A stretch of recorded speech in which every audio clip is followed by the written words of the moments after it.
Stark County Artists Exhibition, September 26th, 2020 through January 17th, 2021. The Stark County Artists Exhibition has been held at the museum since 1934, beginning as a statewide juried exhibit of fine arts and crafts. By the 1980s, it was refocused to feature artists living and working in Stark County. To keep the show fresh, artwork submitted for consideration must have been created within the last 2 years. All media were considered by the independent jurors. Nolan Beck Rivera, designer, founder of Hey Hey Studio, Cleveland. Alexandria Couch, painter, printmaker in Akron. And Bellamy Prince, printmaker and co-founder of Zygote Press, owner of Deep Dive Art Projects and Editions in Cleveland. They selected artwork to be included in the exhibition as well as the awards. The look of the exhibition is different from year to year because of the diversity of what is submitted and the vision of the jurors, who vary every year. This year, the jurors selected 57 artworks by 40 artists from 164 entries submitted by 66 artists. Visitors to the gallery are invited to submit one entry for the People's Choice Award, the winner of which is announced after the exhibition closes. Cast your vote through January 17th.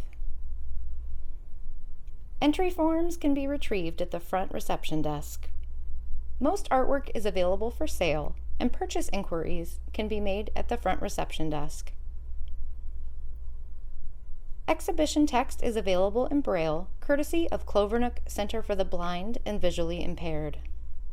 The Massillon Museum would like to thank its corporate supporters and grantors who made this exhibition possible. The following statements were provided by the artists.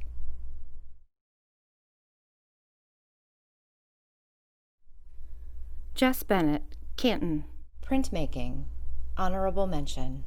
This print features one of our favorite places, Canton, Ohio, represented by iconic landmarks.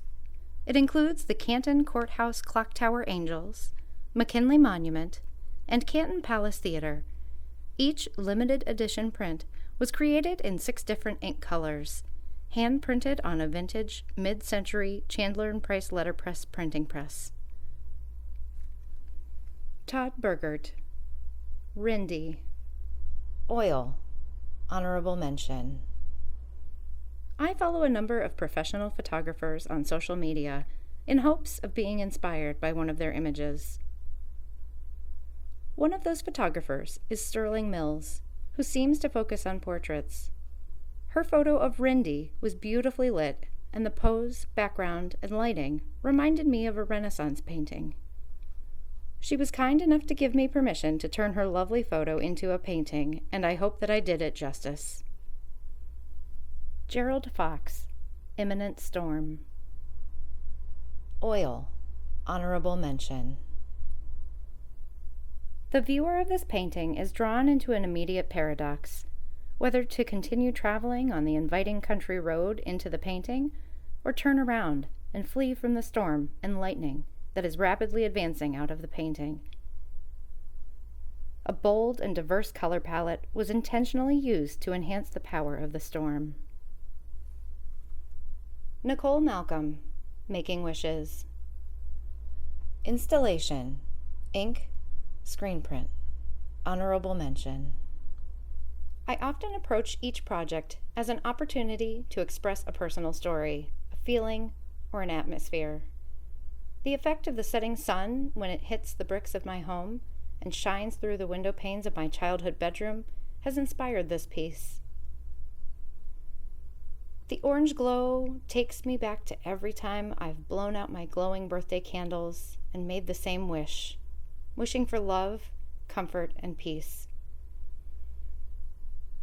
My soul has always been very anxious, but the phenomenal strips of bright light on my walls always made me reflect on how far I've come. I printed on Tyvek, often used to cover houses under construction. Each strip of bricks is the exact measurement of my bedroom walls. I also included text on the bricks to express the way I've always felt, that I am searching for a place to rest that feels like home. Stephen Turnero, Shape Study, Handwoven Silk, Cotton, and Rayon Fiber, Honorable Mention. In my textile artwork, I am inspired by traditional weaving structures and dyeing techniques. I enjoy improvising and innovating with this set of skills to create new work that echoes these past traditions, but also can be viewed as unique objects.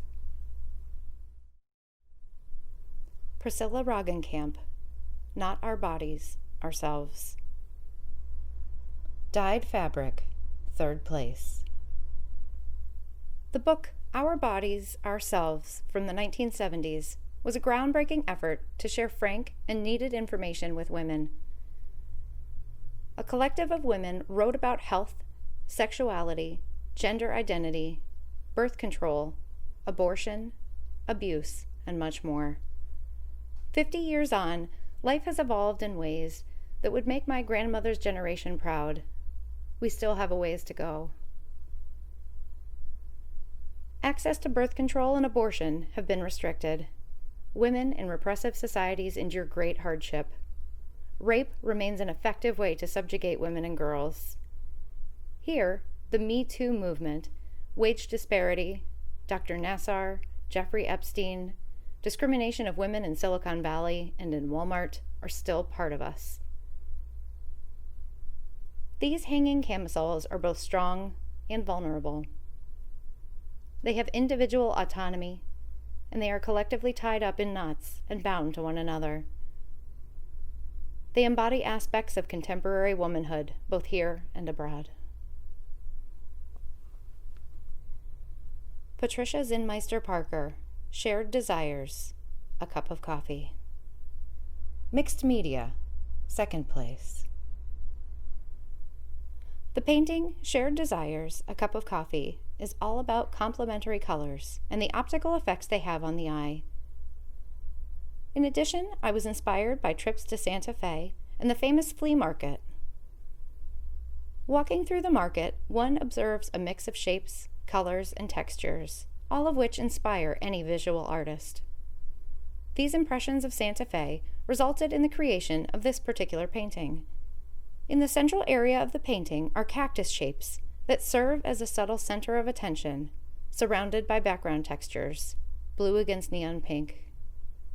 I wanted to create an overload of textures, designs, and patterns in one painting, yet keep control of the composition. It was not an easy task, but I think I pulled it off.